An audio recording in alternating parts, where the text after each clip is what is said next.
Hey guys, we're gonna do something a little bit different today. If you're one of my YouTube remix fans, hold tight because I do have a major announcement for you coming hopefully in the next week or so. But I've gotten back into reading and writing science fiction, and I've read a lot of really good science fiction lately. And one of the things I really want to do is go and talk a little bit about some of my favorite science fiction books, but also to go and talk about some of the worst ones I've ever read. And for that, today's inaugural episode of my science fiction review, we will focus on quite possibly one of the most controversial, one of the most painful, and one of the strangest entries in science fiction I've ever encountered. Not only is it the source of one of the worst movies ever made, but it is also Mitt Romney's favorite novel. Da-dum, da-dum. Dum dum dum dum dum dum dum dum dum. Yeah, Battlefield frickin' Earth. Look how thick this thing is. This is the hardback issue. Um, this is a original release, 1982, Battlefield Earth by L. Ron Hubbard. There's his name right there, L. Ron Hubbard. Crazy, huh? Not exactly mint condition. I actually found this at Goodwill for $2. For $2, yeah, I would totally pick up Battlefield Earth, a saga of the year 3000. Um, where the heck do you even begin with this thing? First off, I will jump right in with two things. It is a lot better than the movie. But then again, the movie was so horrible that better than the movie is not a really good place to start. Although, to be fair, the movie did give us one of my favorite pieces of dialogue of all time. I was trained to conquer galaxies before you could spell your name. I mean, it doesn't get any better than that. I will watch that whole movie just for that line. But it's weird because when you read a book like this, considering how infamous its movie is, it's hard to think about it in any terms other than the film it was based on. But I will say this: you can have fun reading Battlefield Earth. It's kind of like reading a novelization of the entire Star Wars prequel series. You're not going to think very much. There's a lot of action and there's just a lot of stupidity. But depending on what you're looking for, it can be enjoyable. It can be. You have to kind of take L. Ron Hubbard on his own terms. You have to understand, L. Ron Hubbard was a pulp writer who was like, I think most of his work was between the 20s and 50s. He was out of science fiction for a very long time because of all the writing he was doing for Scientology. This marked his return to science fiction after a very, very long hiatus. Now, one of my favorite parts of this book, and the funny thing is when you look at the art was revised for the cover in a later edition because this Johnny Goodboy Tyler, quite possibly the worst protagonist name for a novel ever, looks nothing like how the novel describes him. Sure, he has blonde hair, but Johnny Goodboy Tyler has a friggin' beard the whole time. This guy, he could be a frickin' model for a Gillette commercial. What the heck were they thinking? So one of the first things they revised was the cover art. But I want to share with you real quick the blurb about L. Ron Hubbard in the very back, and there's a picture of Mr. Hubbard right there in all his glory. Here we go. You guys ready for this? Because it's good. L. Ron Hubbard was one of the most prolific and widely read authors of the golden age of science fiction. Technically true. He was right there with like Asimov, A.E. Van Vogt. He was running with the big dogs in the golden age, so he deserves that title, I guess.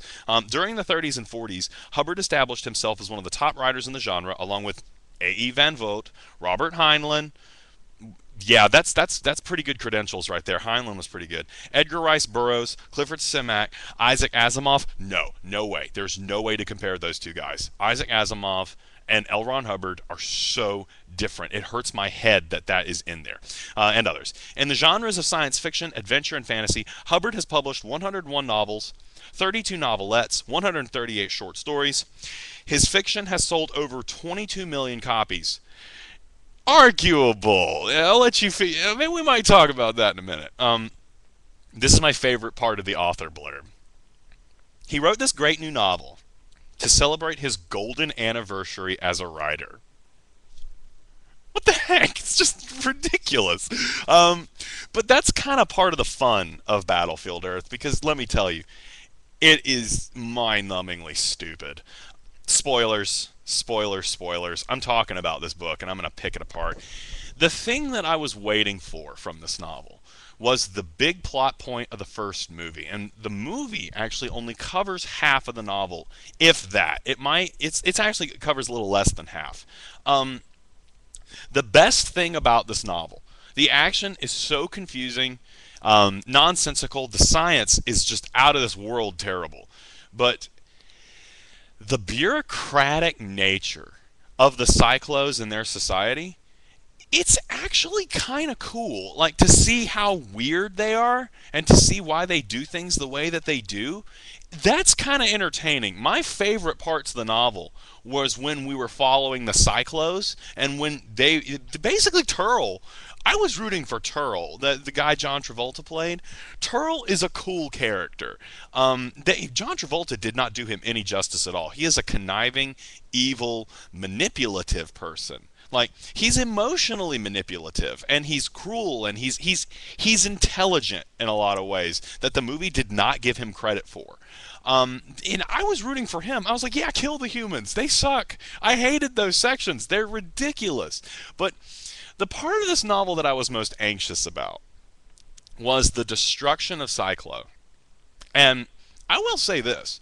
The way Hubbard talked about the destruction of Psychlo is so much better than what they did in the movie. I mean, it's still stupid as hell, but it's a lot better than what the movie did. They made some strange decisions. Let me tell you what happened in the movie.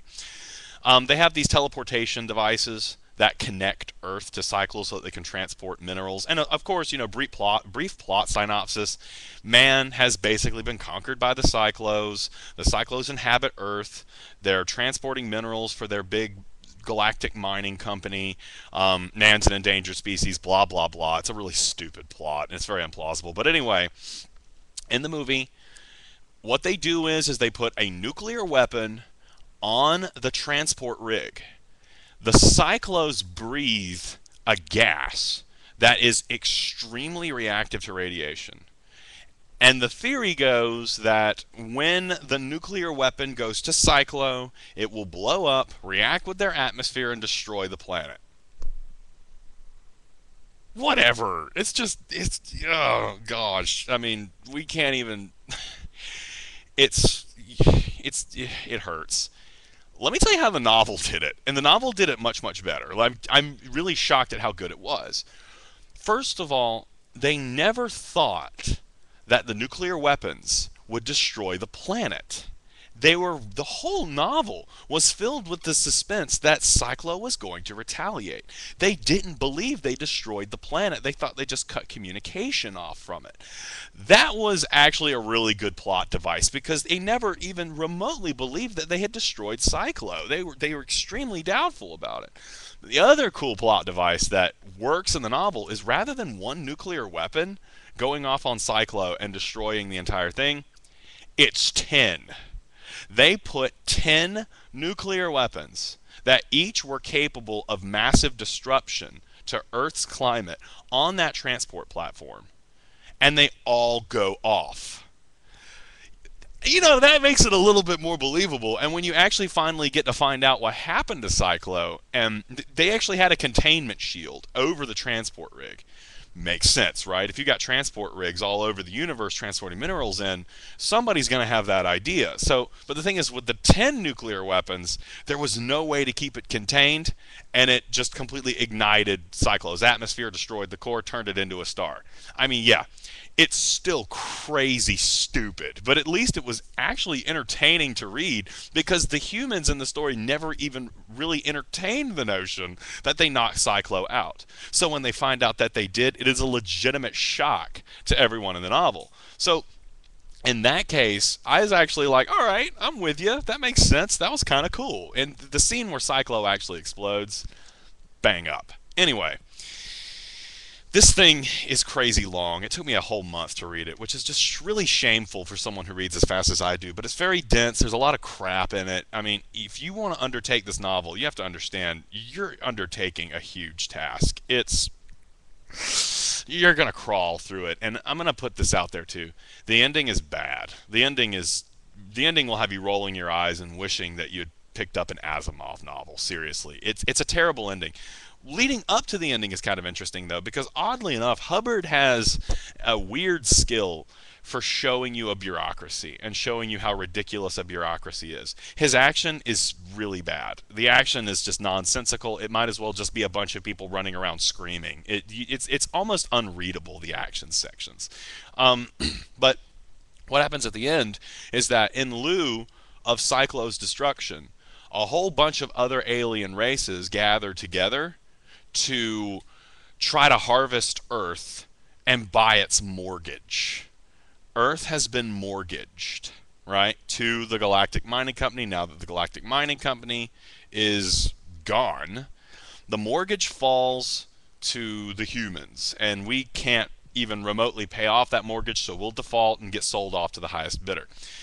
The funny thing is that I don't remember off the top of my head when Hitchhiker's Guide to the Galaxy was written, but I need to look that up because, I mean, that's so close to what's going on in Hitchhiker's Guide to the Galaxy. But the difference is that when Douglas Adams talks about Earth deeds and Earth destruction and, I mean, the concept of an Earth mortgage, he's being funny. He's trying to be humorous. And I get the feeling that Hubbard was doing something similar, but it just doesn't work the same way because it really seems like he's just really buying into it.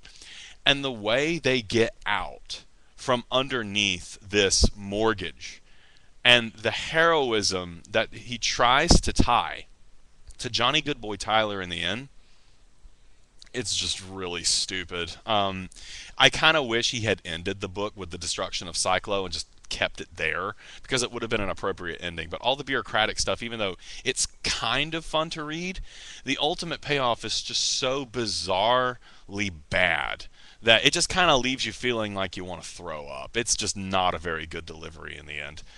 And, you know, I can sum up L. Ron Hubbard in Battlefield Earth with the death of, gosh, I can't even remember his name. I mean, that's bad when you have a really huge central character and you can't remember his name. It was something like Patty or something.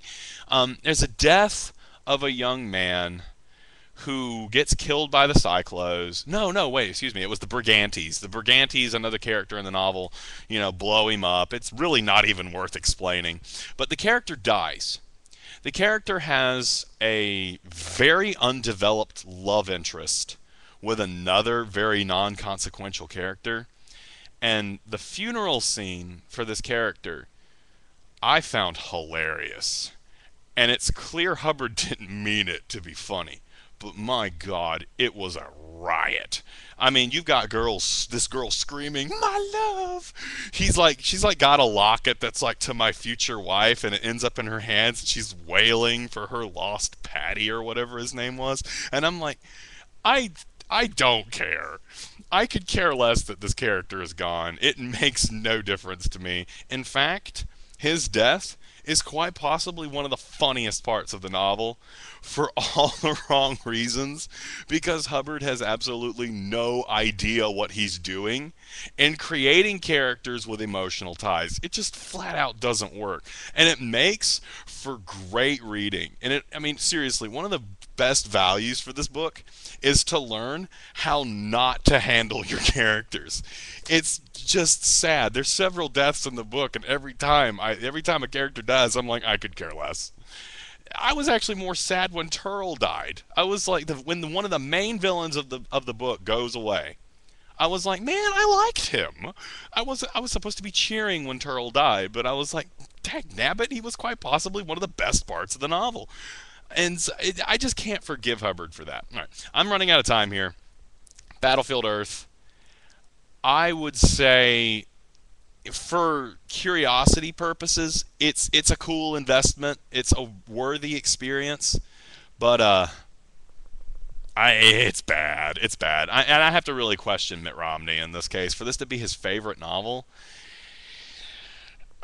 There's so many better. There's so many better science fiction books out there, and I think that's gonna be about time. So, my first science fiction review. Yay!